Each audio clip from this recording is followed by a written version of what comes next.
It's been a decade since America's word was law. When Washington spoke, the world listened. But that world is disappearing fast. India, a nation of 1.4 billion people and the world's biggest democracy, just looked America in the eye and said no. Not with anger, not with drama, just no. And the reaction? Pure fury from the West. But this isn't just about one country defying another. This is about the end of an era where one nation controlled everyone else's choices. Look, economic pressure is just another word for control. That's what most people miss. It's not about right or wrong. It's not about helping anyone. It's about power. For decades, America used its economic muscle like a club. Step out of line, get hit, trade with someone we don't like, face consequences, make a deal we don't approve of, watch your economy suffer. And for a long time, that worked perfectly. After the Second World War, America was untouchable. Strongest military, biggest economy, most advanced technology. So when they said jump, countries asked how high. They had to. The global financial system ran through American banks. International trade happened in American dollars. Even information flowed through American channels. They basically owned the operating system that ran the world. But here's what changed. That system is breaking down. It's like trying to use a flip phone in the age of smartphones. The world moved on, but the strategy didn't.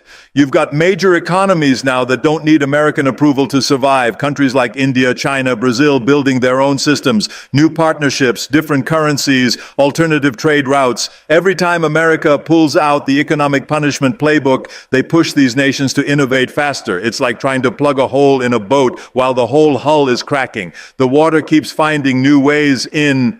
Now here's where India comes in. Washington had a plan. They expected India to play by the rules, buy energy from approved suppliers, avoid deals with countries America didn't like, follow the script that worked for 50 years. But India said something different. They said, this benefits our people, so we're doing it. Not as an insult, not as a challenge, just as a fact. That's not rebellion, that's independence, and there's a huge difference. The West still thinks economic pressure works like a magic wand. Wave it around, and countries change their behavior. But the magic is gone, the wand is broken, because the rest of the world has options now. They're building their own wands. And what you're seeing isn't countries going crazy, it's countries waking up. Nations are realizing they don't have to choose between their own interests and American approval. They can just choose their own interests. And every time the West threatens punishment, they lose a little more influence. It's like crying wolf. Eventually, people stop listening.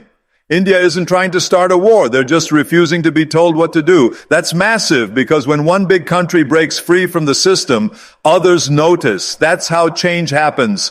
Not with explosions, but with quiet decisions that add up over time. So, yeah, the economic pressure game is dead. It's outdated, clunky, and India just proved it doesn't work anymore. For the longest time, people saw India as the quiet giant. Huge population, ancient culture, growing economy, but politically careful. The world expected India to sit politely in the corner, make money, avoid controversy, and never rock the boat. For decades, India played that role, not because they were weak, but because they were patient.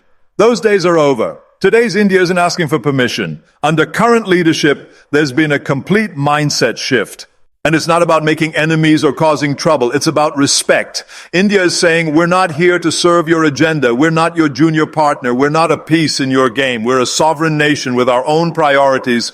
This isn't anti-Western hatred. It's not some crusade against democracy. This is what maturity looks like in international relations. You don't live your life based on what your neighbors want. Neither should a billion-person democracy. You can see this everywhere now. India buys weapons from America and oil from Russia. They join military partnerships with Japan while doing business with China. They invest in Silicon Valley and build their own tech industry at home. They work with NASA and launch their own space missions. They're not picking sides. They're picking what works. That kind of independence makes old powers nervous. For decades, global politics was simple. You're either with us or against us. Pick a team and stick with it. But India is saying, no thanks, we're on our own team. We don't need to be managed. And that's hard for empires to accept when the colony becomes the competitor. But India isn't flexing just to show off. This is calculated strength, not random chaos. It's quiet power. No threats, no drama, just consistent action. Defending territory, building infrastructure, growing the economy, expanding influence. That's what real strength looks like, not noise, results.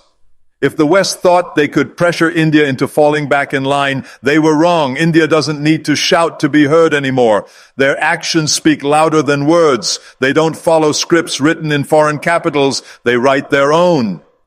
That's why this moment matters. When the quiet giant starts speaking clearly, the whole world pays attention. The American president is furious. And honestly, it's not just about energy deals. It's about something much bigger. The collapse of American control over global decision-making. And India just proved it's happening faster than anyone expected. America operates on a simple idea. Pressure equals compliance. You apply economic force, people bend, you threaten consequences, countries back down, you show your strength, and the world falls in line.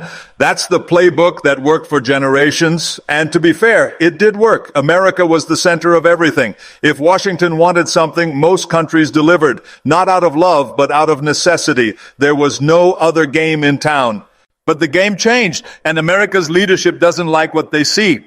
When India refused to stop buying discounted energy, America saw it as betrayal. From their point of view, allies should obey orders. America invests in your economy, buys your products, gives you respect on the world stage, and in return, you do what they say. Simple transaction.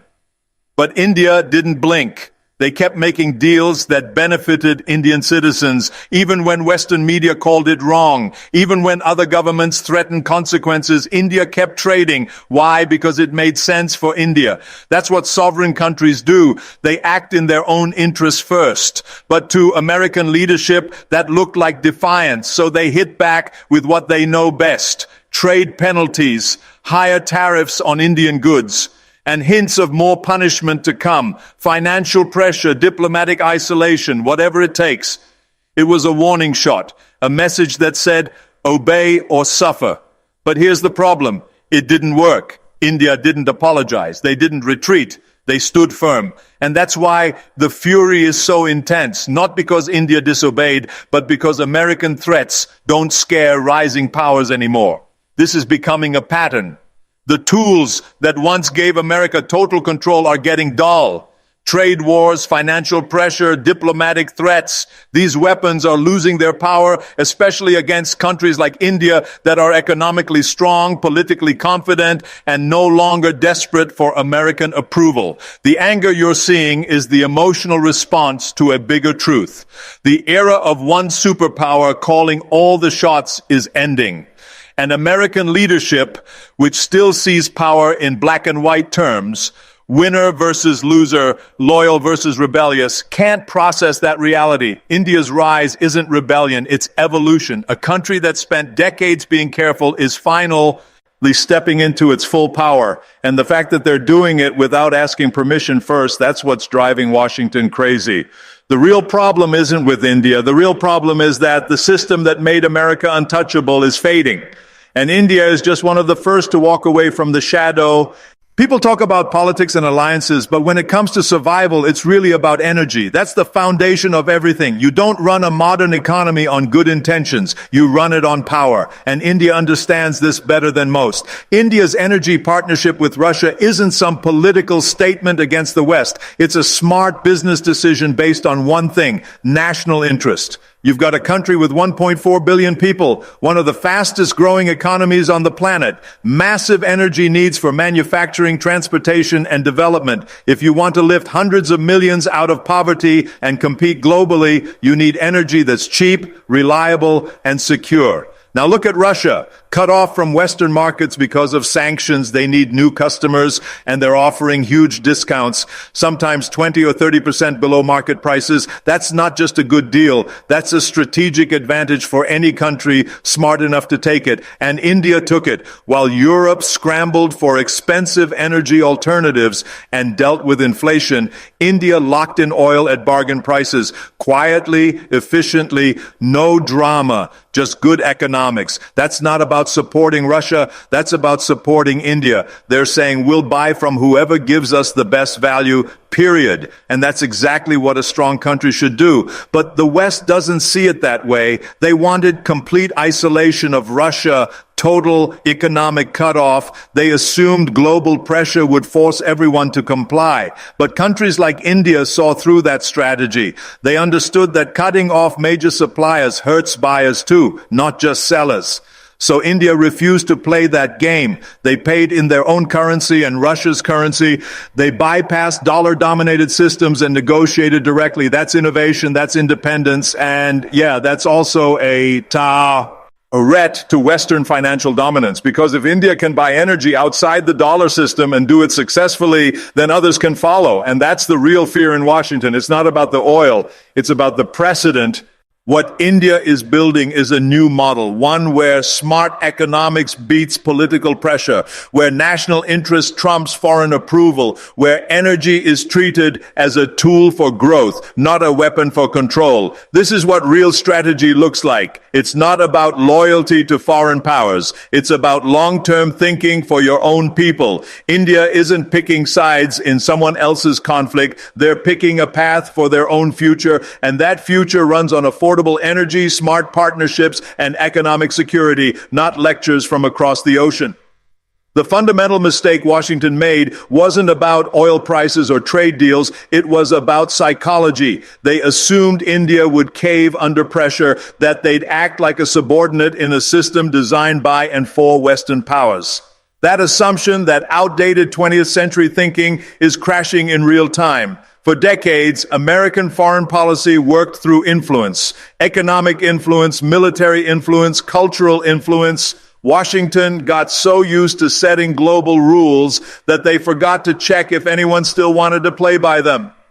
They believed countries like India would always need approval, that they'd trade independence for access, sovereignty for investment, autonomy for inclusion in Western systems. But India isn't interested in being managed anymore. This isn't the 1990s. India isn't struggling to find its place. It has a place. It earned it. Fifth largest economy on earth. Soon to be third, largest democracy in history, nuclear power, space power, technology power. They don't need a seat at someone else's table. They're building their own table. And Washington missed that completely. They thought the threat of economic punishment would scare India away from independent decision-making. They thought diplomatic pressure and media criticism would force compliance. But all that did was show how.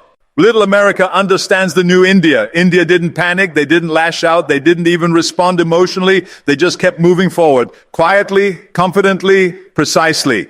Because this isn't about confrontation. It's about conviction. India's leadership made it crystal clear. National interest comes first, always. And that means deciding who to trade with, who to partner with, and how to handle global politics without needing anyone's permission. Here's where the miscalculation gets even bigger. Washington assumed their influence would last forever, that economic dominance was permanent. But in a world with multiple centers of power, no single country holds that kind of leverage anymore. Trade patterns can shift, partnerships can evolve, technology can spread power faster than any government can control it. And India understands they're playing the long game. This isn't rebellion, it's evolution. When America reacts with threats and punishment instead of respect and dialogue, they show their own insecurity. They reveal that they still think power works top-down, one direction only.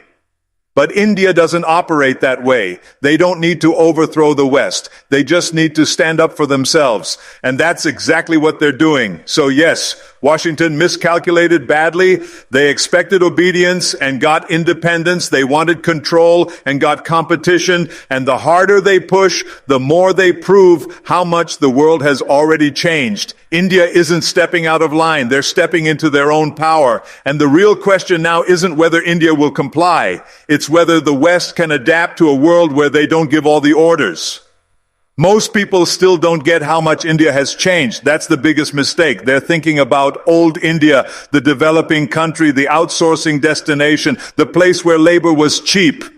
But that picture is completely wrong now. What we're seeing isn't India rising, it's India already risen. Quietly, strategically, systematically. India is the 5th largest economy in the world. Soon it'll be 3rd, behind only America and China. But the number matters less than the trajectory. India is accelerating, powered by infrastructure, innovation, and internal confidence. Look at the data. Over 7% economic growth year after year. Population with a median age around 28, more than 800 million internet users, one of the biggest consumer markets on the planet. And now with artificial intelligence, semiconductors, renewable energy, and space technology, India is moving from consumer to creator, from being the back office to being the brain center. And here's the key difference. India isn't copying anyone. They're not trying to become the next America or the next China. They're building something uniquely their own. Democratic, decentralized, rooted in their own cultural identity. That's what makes it so powerful. You can't compete with authenticity. You can't outscale a billion minds that believe in their own future. Politically, India has mastered the art of strategic balance. They maintain relationships with Russia, cooperate with America, trade with Europe, work with the Middle East, and still build their own capabilities at home. That's not confusion, that's sophistication. That's the kind of quiet power most Western analysts don't know how to measure. And the West is starting to notice, some with admiration, others with concern. Because when you have a country that's not only growing fast, but also refusing to be controlled, that changes everything. It's not hostile, just independent. But in a world used to dependency, independence looks like defiance. India doesn't want to dominate the world. That's what makes them different. They just want to be left alone to lead themselves, to build, to grow, to innovate on their own terms. And that's a revolutionary idea in a system built on influence, intervention, and control. The real measure of power isn't how loud you are. It's how much weight your silence carries. And India's silence lately has been deafening. They don't respond to every criticism. They don't justify every decision. They just act and let the results speak. And the results are speaking volumes. India is landing spacecraft on the moon. They're building the world's largest digital infrastructure. They're exporting vaccines, software, satellites, and clean energy. They're feeding over 1 billion people and educating hundreds of millions. This isn't potential anymore. This is performance. So when people say India is rising, they're already behind the curve. India isn't on the runway anymore. They're already in the air. For a long time, the world operated on one big illusion, that one country, one currency, one system could run the entire planet. That illusion is dead. We're not moving toward a world with multiple power centers. We're already living in it. America isn't collapsing. Let's be clear about that. But their monopoly on global influence is gone forever. And the sooner world leaders accept this reality, the better prepared they'll be for what comes next. Because what we're witnessing is a complete rebalancing of global power, not based on ideology or military alliances, but on capability, independence, and strategic value. And India isn't just part of that shift. They're leading it. You've got America, still powerful, still innovative, but more internally divided than ever. You've got China, fast and organized, but increasingly distrusted globally. Then you have India, the world's largest democracy, young, dynamic, and not tied to anyone's playbook. This makes the current moment historically significant. We're not just seeing new partnerships. We're witnessing the birth of new centers of gravity, new orbits of influence. India's approach to Russia on energy, to America on technology, to the Middle East on trade, to the developing world on diplomacy. That's not contradiction. That's the blueprint for post-unipolar politics. Old powers demanded loyalty. You're either with us or against us. That binary thinking doesn't work anymore. Not in a world where energy, information, and innovation are decentralized. Not in a world where artificial intelligence and quantum computing are about to rewrite everything from warfare to finance to medicine. India gets this. That's why they don't sign onto every Western narrative. That's why they buy discounted energy when it helps their people. That's why they build technology at home while partnering globally. That's why they sit at tables with both Washington and Moscow. Because power in the new world isn't about domination. It's about options. The more choices you have, the more leverage you hold. And India has options, not just in foreign policy, but in manufacturing, energy, defense, space technology. They can pivot, they can partner, and most importantly, they can say no. In diplomacy, that's the ultimate form of strength. The West still sees the world through an outdated lens. Enemies, allies, deterrence, punishment. But India is looking decades ahead towards self-sufficiency, strategic flexibility, technological sovereignty, and that's the future. Think about the internet. It didn't grow because one server controlled everything. It scaled because it became distributed. Nodes everywhere, constantly adapting, sharing, evolving. The same thing is happening geopolitically now. Countries are becoming nodes of power, influence, and development. That's how we future-proof the world. Yeah, the old powers are nervous. When power multiplies, control fades. You can't predict every outcome anymore. You can't write all the rules unilaterally. But here's the truth. That's progress. That's how real global cooperation begins, when no single player gets to decide everything, when we move from dominance to dialogue, from monopoly to multi-parity. This is where real leadership matters, not by trying to drag countries back into outdated systems or punishing them for independence, but by designing frameworks that allow many powers to thrive simultaneously. We need new institutions, new approaches, new thinking. We need diplomacy that's modular, partnerships that are dynamic, alliances that are flexible. Above all, we need to recognize that the future is not a chessboard. It's a network. And in a networked world, everyone matters, not because they're powerful, but because they're connected. That's the world we're building now. It's complex, it's chaotic, but it's also incredibly exciting. The unipolar dream is over. The multipolar reality is here. And India isn't just part of that new world. They're helping lead it. You know, history has these moments where the power lines shift, where the center of gravity moves, and the world doesn't notice right away. But it happens. Quietly, irreversibly. This is one of those moments. India isn't just making moves. They're making a statement, not in words, not in headlines, but in choices. Smart, bold, unapologetic choices. They're buying energy on their own terms, building technology on their own soil, forging partnerships that serve their own future, not someone else's past. And they're doing it without needing permission from Washington, Brussels, or Beijing. This isn't about being anti-West or pro-Russia or anything in between. This is about being pro-India. And that idea that a nation can rise without aligning, without begging, without playing by inherited rules, that idea is the future. The world isn't unipolar anymore. It's not even bipolar. It's becoming multi-vector, decentralized, distributed, and dynamic. And India is one of the architects of that future. The West can get angry. They can issue warnings. They can throw around sanctions and threats. But here's the truth. Washington hasn't fully accepted yet. The era of control is over. You can't bully 1.4 billion people into submission. You can't tariff away sovereignty. You can't sanction independence out of existence. India is playing the long game. They're not reacting emotionally. They're calculating, building, thinking generationally, not just politically. And that's what real power looks like now. It's not about dominance, it's about resilience. It's not about obedience, it's about self-mastery. It's not about fear, it's about vision. India has that vision, and they're no longer afraid to act on it. So yeah, American leadership might be furious, the West might be frustrated, but India is just getting started.